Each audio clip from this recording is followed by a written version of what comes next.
Hello and welcome to Let's Talk Loyalty and Loyalty TV, a show for loyalty marketing professionals. I'm Paula Thomas, the founder and CEO of Let's Talk Loyalty and Loyalty TV, where we feature insightful conversations with loyalty professionals from the world's leading brands. Today's episode is part of the Wiser Loyalty series and is hosted by Bill Hanifin, Chief Executive Officer of the Wise Marketeer Group. The Wise Marketeer Group is a media, education and advisory services company, providing resources for loyalty marketeers through the Wise Marketeer digital publication and the Loyalty Academy program that offers the Certified Loyalty Marketing Professional or CLMP designation. I hope you enjoyed this episode, brought to you by Let's Talk Loyalty and Loyalty TV in partnership with the Wise Marketeer Group. Welcome, everyone. I'm Bill Hanifin. I'm the managing editor of The Wise Marketer, and we're back for the Wiser Loyalty series with Let's Talk Loyalty. My guest today is Dave Sims. Dave is, I would say, a well-recognized, highly experienced veteran of the loyalty space. I originally met him at a hotel chain. Gosh, Dave, probably 10, 12 years ago. You've got a great story. You most recently have been the chief marketing officer with Orange Theory Fitness. And so we got a lot to talk about, but welcome. It's great to have you. Yeah, thanks for having me. Yeah, I think it was, I always have to look at my resume to remember when I was and where I was, but it was with LaQuinta, the mid-teens, somewhere along there. Yeah. That sounds about right. About right. Yeah. In fact, it was. You're right. We were working on a project there, and I remember talking to you about it at the time. So, I think it's always good to ground people in who you are. I know a lot of people, everybody should know who you are, right? But I wish. But just with your experience, you've been in the customer loyalty game. You've launched programs, managed them. Now you've been in that CMO spot. But just maybe cover some background, like your journey. Yeah. I think, let's do a flash resume. Yeah. Started in the Navy, 8 years, nuclear submarines, spent most of my 20s in Hawaii, young single guy, not a bad way to go. Came back, electrical engineering degree, University of Cincinnati, realized I didn't want to be an electrical engineer. Proctor Gamble, information technology, had a real career epiphany there.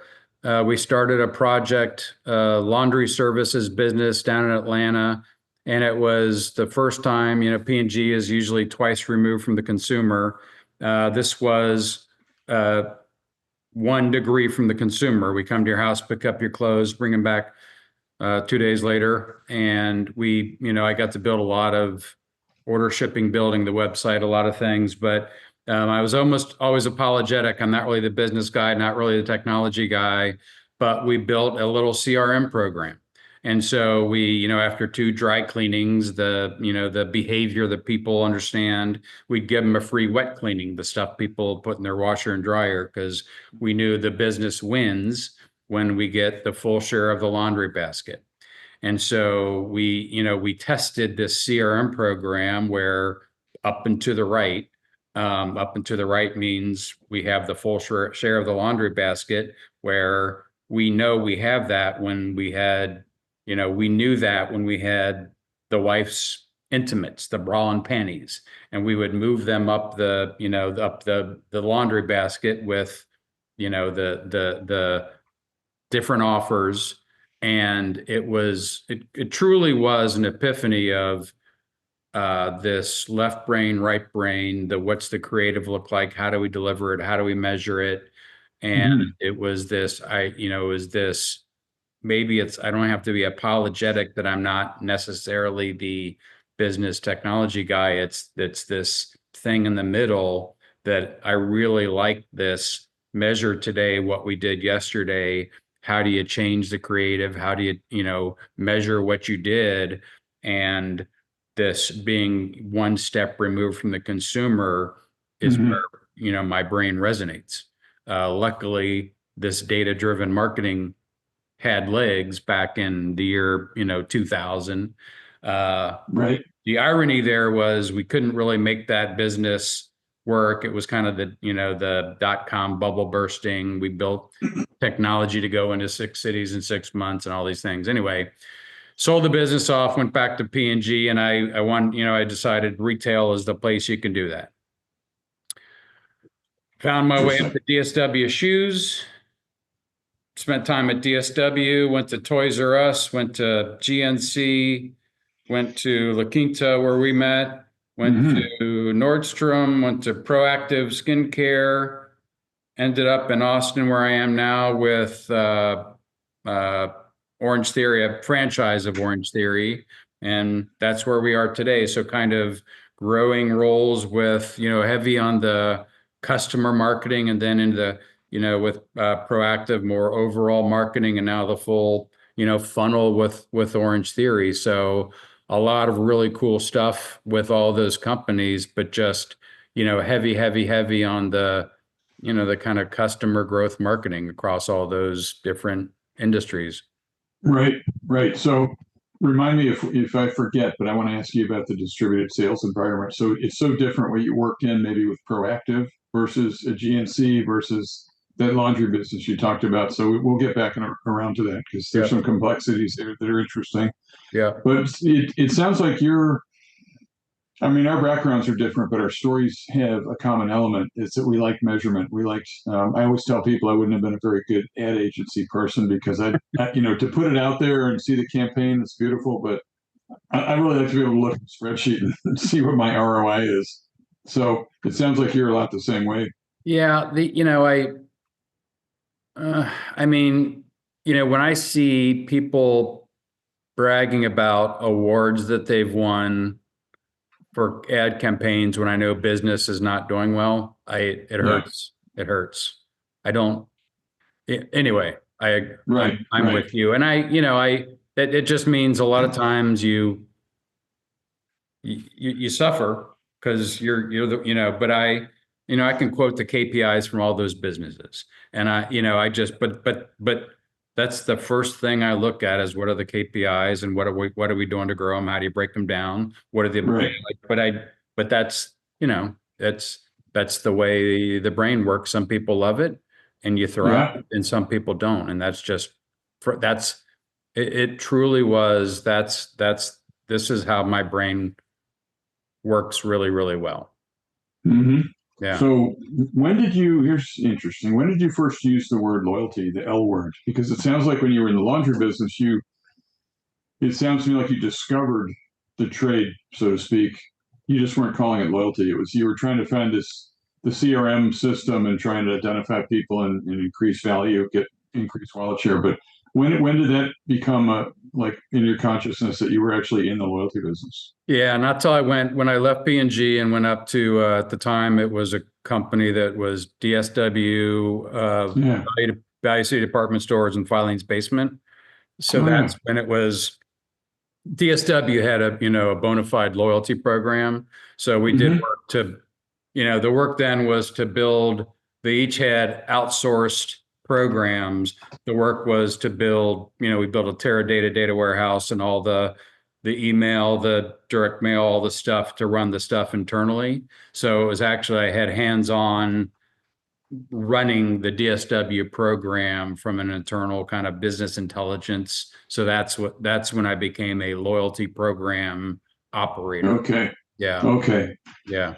Okay. So one of the things that we've noticed lately, we've been talking about, you're familiar with the terms of big L and the small L, and we kind of talk about it in terms of brand loyalty.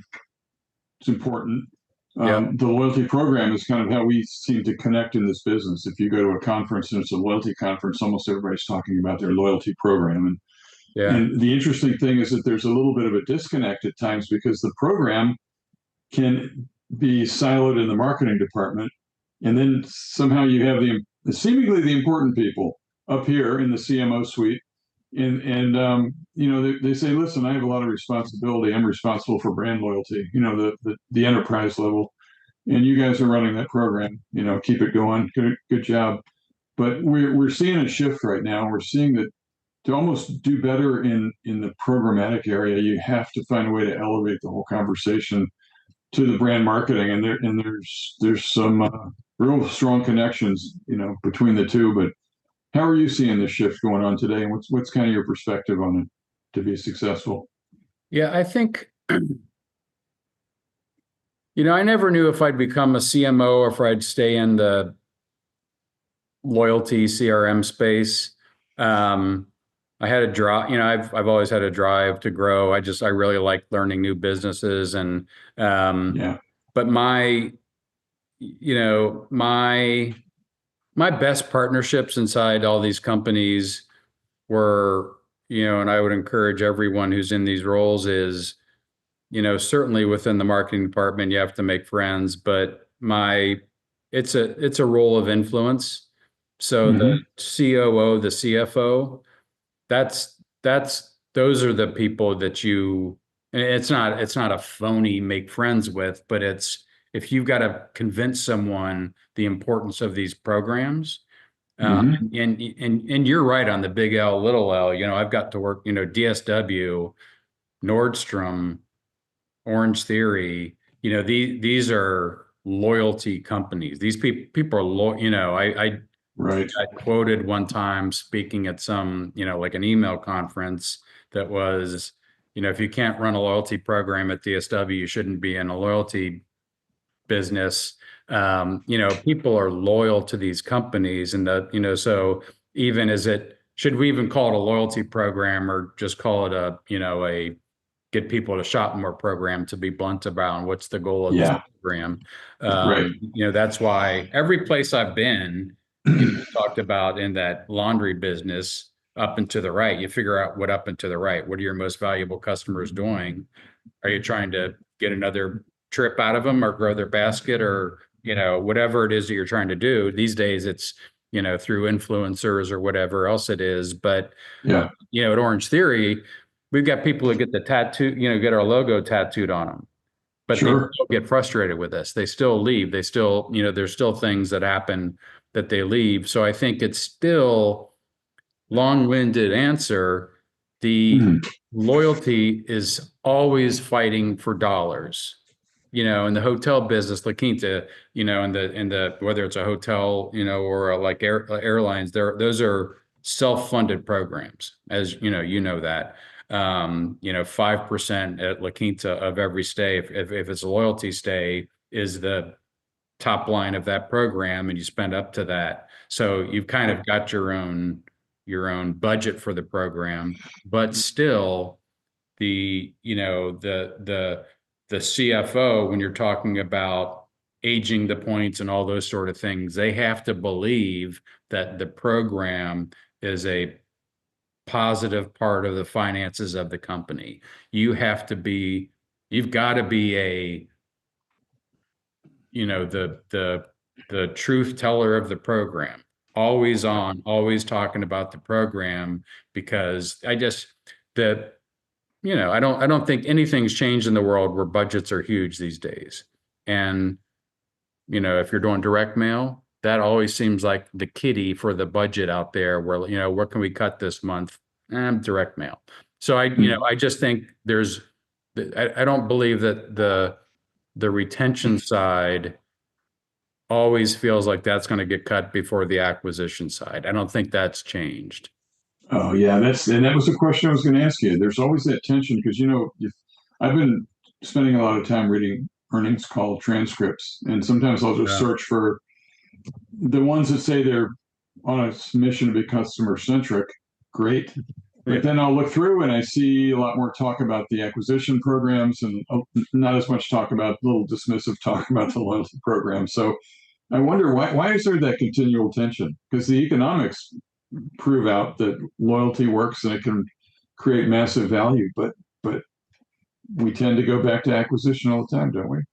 Yeah, and it was really interesting being, I've been in the fitness business for 3 years now, and I'll read the loyalty studies, and it's interesting that the fitness industry is really an industry that doesn't play in the loyalty programs. And, we believe that our coaches provide these classes, certainly in the boutique industry, and just, we give the experience, and that's kind of the program. But, when I first got to Orange Theory and I was looking at the retention attrition numbers, I was like, that's per month. I thought that should be the annual number, but it's a subscription, so it's a pretty expensive thing. No surprise, but I wasn't very successful in trying to get a program launched. We ran a program for a little bit, but as soon as it comes to annual budgets and stuff like that, it's acquisition, because it's a big, huge subscription. It's a subscription program. Right. So you gotta, it's never in all of my years have I talked more about keeping the bucket filled more than the bucket's draining out. Right. That's it's just, there's not a lot of places to play these days other than the horrible, social channels that we have to do that lead farming on. But in the, kind of back to the other companies I've been with, there is investment. And I think more, talk about whether it's Nordstrom or other places that are investing in experiential type things. That's really where you have to do the selling and the proving. And that's where the data comes into play. That I think, my biggest thing was you have to have good partners on the data side to prove out that these experiential things matter. Because that's where you really have to keep proving to the company that these things really matter. Because it's easy to pro forma out that if I know that you're name a brand, if you're a Nike purist, and at Nordstrom, I can tell you when a new drop is coming, that's going to matter to you, and you're going to pick Nordstrom over everyone else. That's a lot of work on the store upside to make sure we can pull that off. The data has to be there to prove that that's changing your behavior. So the experiential police stuff I believe in. It's just you've got to have the data in place to be able to prove it every single time, or else we can say, I think we're going to back off on those things. Yeah. Well, so it's interesting. I have a theory about this because my theory is this, and test it on you, see what you think.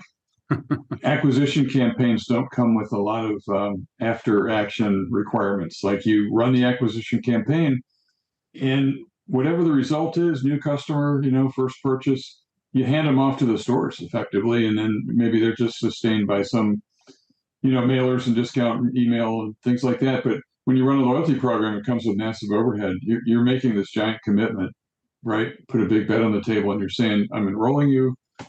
Now I'm making all these promises to you. I'm going to give you value and communicate, all of that. And think about what you have to do even from a technology standpoint to run the loyalty program versus, how much technology comparatively is required to run an acquisition program?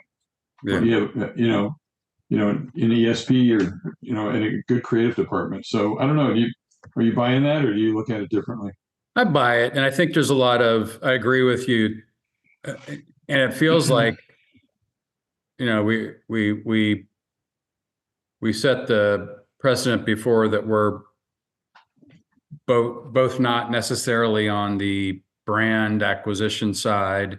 So we're not the people out of conferences talking about all, the people at conferences are talking about there's a lot of self-congratulations of people who are talking about the fancy things going on out there, and there's a lot. It's been an eye-opening, but I think it's not as complex as people make it out to be. But I agree. It's like, for dumbing it down to what I do in the fitness space, it's, here 61 studios. Here's all the leads we drove today. Studios, and it's a different world in the fitness side, but it's like, we've got our lead funnel, and we try and gall them up, and we get them in to try their free intro, and we try and get them to, make the sale, and we try and get them to buy the unlimited membership. And those are the KPIs. It's the lead, it's the book the free intro, take the free intro, make the sale. That's it. Yep. And if I'm not a team player, I can just say, hey, I got you the lead, you didn't make the sale, but I'm looking at the whole intro. Right. But there's a lot more that goes into it, what the channel of the lead was, all those sort of things. On the loyalty side, you're right. There is, on the, if we look at the Nordstrom piece, it's really it's not just, did we retain them? We're trying to, Nordstrom looks at Nordstrom, Nordstrom Rack, Nordstrom.com, NordstromRack.com. It used to be Trunk Club, Haute Look, all these different boxes, and they had amazing data internally at Nordstrom that showed if people were in one box, they were X, two boxes, X plus Y, everything was additive. Never did it take away if we got them to try a different box. So it was not just loyalty. It was all about, growing the behavior, which sounds easy, but which is the best way to get them into the company. So it wasn't just acquisition, but where is best to acquire them. So I don't know. I agree with you, but yes, the work of the loyalty was so much more complex, which meant more expensive, more accountability, maybe more. Yeah. More people. Yeah, absolutely.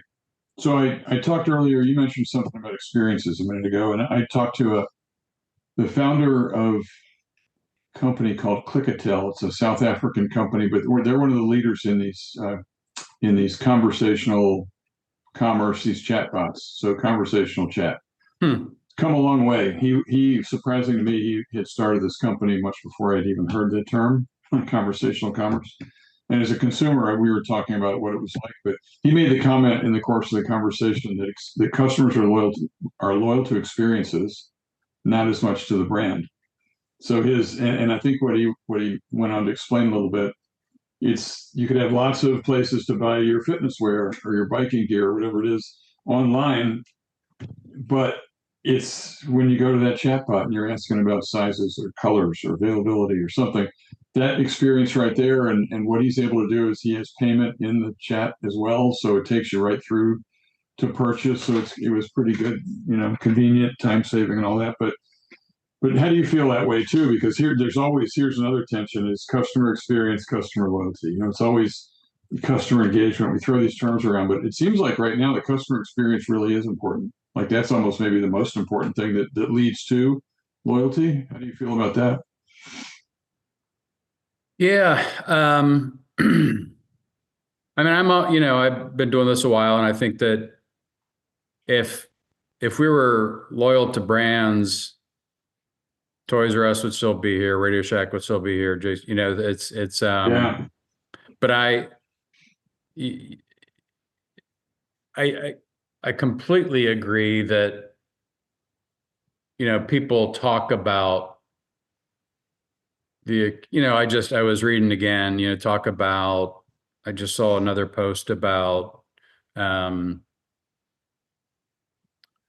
someone ordered something for their dog and their dog passed away, and they said, oh, I don't, use it. Chewy sent them a, bouquet of flowers. That's the stuff that people do when something goes wrong, that people talk about. It's how brands like that, or, there's plenty of stories like that make you feel better. And that's not common. I've worked for plenty of places where we wouldn't have had the processes to allow people to do that. When I was at when I was at Proactive, we were trying to transition it from an old school infomercial, where the call center was, no matter how good your experience was and clearing your skin up, the call center was designed to talk you out of quitting. So you could have had the best experience ever, but your last touch point was you're so pissed off because we made it hard for you to quit. So it was trying to transition. We did a great customer experience touch point, how your death spiral of trying to first pick, you've got acne. So how do you pick your solution? When you start with us, your skin's going to get worse before it gets better. So, and then, it gets better. So what do you do now? You want to be done with it. You should be happy. We should celebrate that. Right. Right. So those are all the, and what are the touch points? How do we do that? So how do we switch the call center to should be a celebration? That's so great. But it's hard to get out of that. It's what legacy brands have so much trouble switching out of. And I think that's what, when you're not the only game in town, when you go from Proactive, which used to be the only game in town, to now every TikTok influencer starts their own skincare brand, how do you get out of your way? I'm agreeing with you. It is about customer experience, but it's just people figuring out how to do that. And I think that's why startup brands, we talked earlier before we got on about we're both, kind of endurance athletes. I'm a sucker for podcast. I've got Huel, I've got LMNT, I've got all these different things, but LMNT or Element, I'm not sure even how you say it. They sent me hats. They sent me they sent me the cans when they started doing it. This surprise and delight stuff. Someone asked me, if you're starting up your own direct-to-consumer brand, you need a loyalty program. That's like the common thing. I said, I don't think you need a loyalty program, but you do need to show your best customers that you understand you're their best customers and you appreciate them. Right. Some sort of surprise delight, some sort of, hey, we see you, we appreciate what you're doing. So I think the customer experience thing matters, and it doesn't have to be a loyalty. It doesn't have to be something like that until you're to where you can afford it. Because you're listening. People who listen to this understand there's a real cost to a loyalty program. Yeah. No, that makes a lot of sense. Let's talk about gamification for a minute. It's one of those topics that it's interesting that it came up when, I don't know, the first time I really heard people talk about gamification. It was probably in the Badgeville days, and so that's probably 6 or 8 years ago. But in a lot of ways, it didn't transcend badges and leaderboards. But I know especially with Orange Theory, I know you've touched on it at a lot of your stops. But I got to think that whole exercise experience is gamified, isn't it? Because I remember going into an Orange Theory, and it's the data's on the boards up above, and if you're super competitive, you feed off that. If you're a little bit more of a wallflower or beginner, you might look at it and wince, but at least it gives you motivation to do more. But what's your experience with gamification? Like, where have you seen it applied really well, and how does it work best in to change consumer behavior? Yeah, I go back and forth on it. Certainly, everyone tries to, in all those programs I've either launched or relaunched programs in all those places. Everyone tries to pitch you on it. And I've always been open to it, but certainly at Orange Theory, that's kind of what it's built off of. Everyone's name is up on the board, and that scares the heck out of people. It's when my girlfriend and her sister-in-law, I took them for a class there. They took competitor workout classes, and I watched them both on the treadmill, just staring at their thing the whole time. And one of them was in the red, which is the highest, and my daughter was coaching, and she was in the red. She thought she was going to get in trouble, and she didn't feel bad. It's just her heart rate was too high, not too high. It was just, she had a naturally high heart rate. My girlfriend was at green. She wasn't going high. She thought she was going to get in trouble. And I'm like, stop looking at it. It doesn't matter. It doesn't matter. It doesn't matter. It's the first time. It can work against you until you get used to it. Everyone's like, it's just, it takes a while till it comes into play. It's a great thing over time. It's a heart rate based training. That's what it is. But over time, what we do is we reward you for your 50th class, your 100th class. The entire thing is based on data. That's the bread and butter of what Orange Theory Fitness is. So it's gamification. People love it. The Reddit, Facebook groups, that's all people talk about is we have milestones, we have benchmarks. It's supposed to be you versus you. No one really is watching what other people are doing. They really aren't, except for a bunch of dudes and Orange Theory Fitness dudes, because dudes watch what other dudes do. But for loyalty programs, I'm a biker, so I'm on Strava, I'm on Zwift. Those things are huge for gamification. I'm Yeah. not really a badge gamification guy, but a lot of people are. For like retail hospitality programs, it's not something that I've seen really, I think in everything we do, certainly with experiences, I've always had to preach that it doesn't have to work for everybody. If it works Hmm. for 10% of the people and it changes their behavior, if it does something Hmm. to them, then it matters. But, Hmm. it's just like one of those things that you test, but it's a technology build. It's got to do something. So I think with all Yeah. these things, the peril is you put it in place and it's only working for 10% of the people. Someone else in the company who has a loud voice in the boardroom, Hmm. you have to have the data to show that it matters if they have a differing opinion. It's always the boardroom bully who you have to be armed with data Yeah. to have Yeah. the discussion, because for whatever reason, the people who want to battle over things that for whatever reason they don't like it. You just have to have the data. And the data might say, yeah, you're right, it's not working. But you want Hmm. to make sure when people are saying it's not working, we have set up what working is and what does working or not working mean at the beginning, not as an end. Right. That's what drives me Right. when we say something didn't work versus we tested this thing. Here's what we learned. That's the thing that drives me the nuttiest after all these years of doing it, the working didn't work piece. Yeah. And do you think that's mostly cured? Did you cure it by setting expectations up front, like having a dashboard, having a model? So at least if somebody says this didn't work, you can say, well, you agreed to a budget based on that lift, and we actually got that lift. So I still have to, I still get worked up about it, but yeah. Yeah. Yeah. Well, that's okay. but I still work really hard on saying let's not say it worked or it didn't, let's not say it didn't work. Let's say Okay. we did a test and here's what we learned. There you go. That's a big Yeah. difference. Yeah. Yeah. Yeah. Right. Yeah. Instead of a zero sum game, it's more like a learning game. Yeah, yeah. I mean, Yeah. it's like it's like an org chart. Why do we say we're just, we're changing the org chart? We don't say it didn't work, just like we're changing the Hmm. org chart. We tested it. We're going a different, everything is a test. Right. Right. Yeah. So true.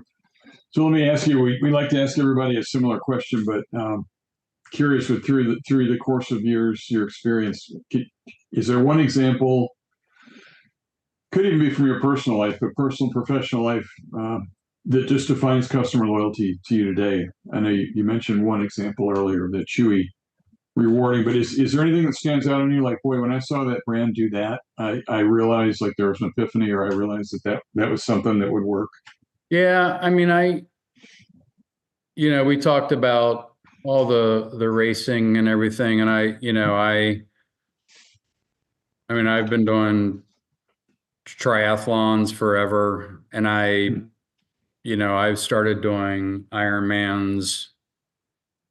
I'm always wary of saying what year I've been doing this stuff since, because it ages me. So when I was 10 years old, I did my first Ironman in 1990. Okay. Um, Yeah. and there's plenty of other triathlons out there. I'm doing another Ironman in April. I I I am Where's loyal. that one going to be? It's here in Texas. You know, Um, okay. All right. I'm loyal to that brand. It's expensive, um, and I could find other races at the same distance, at the same. Sure. People bash it. They've been through a lot of stuff, but I just I feel good about myself when I go do one of those races. It's Hmm. they're upstart brands right now that they're other Sure. things, but I've stuck with them, and it's more of they don't, I don't know that they've done anything different for me. It's just, when the first time I did it, I was in the Navy. I was on the Navy team. We raced against the other, it was the, Hawaii Ironman, the world championship. Um, Yeah. but I happened to be on the Navy team. We raced against the other branches. There were, we were sponsored by a bunch of people, and you're typically not rewarded when you're in the military for, much. Yeah. Yeah. I just, Right. my mom and sister came out and watched, and I felt really good about myself. And there was, Mhm. crossing that finish line, and every Ironman finish line I've crossed since then is something that when I'm needing something, you can pull back to that. So it's a Right. brand that I love. When I'm ever asked to, answer those questions, what brands do you love? Sure. It's a brand that I look to. So they haven't done anything. They haven't sent me any, surprise delight, but I'll spend the money to go do, at least a Yeah. race a year with them. So Yeah. it's a long lasting brand that Yeah. I'm loyal to them. It's probably a good example of emotional loyalty. If you Yeah. want to grab another buzzword, I mean, it's people will identify their values with the brand's values, and Yeah. I've had the same experience. Just because you finish doesn't mean they don't discount the merch in the tent. Nope. They don't give you too much of a break on any future registrations, but you know what? We show up again and again, don't we?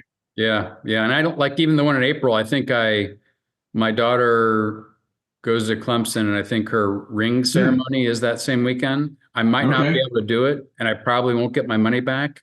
And I'm like, gosh darn it. But Yeah. I'll just sign up for one in the fall. You'll be back again. Yeah. All right. Well, Yeah. we'll have to find one in the future where we can go together. That'd be great. That'd be fun. Yeah. That'd be fun. Yeah. So I can always catch a tailwind off you. So, all right, Dave Sims, thank you very much. I really appreciate you being here. I love your perspectives. It's like the long view of this business, and I have a feeling there's a lot more to come for you as well. So thanks for your time, your insights, and let's stay in touch. Yeah. And I'll see you at the next, maybe CRMC this year. Good. I hope planning on that. All right, everybody. Thanks for being part of this Wiser Loyalty Marketing Series with Let's Talk Loyalty. We'll see you here again next time.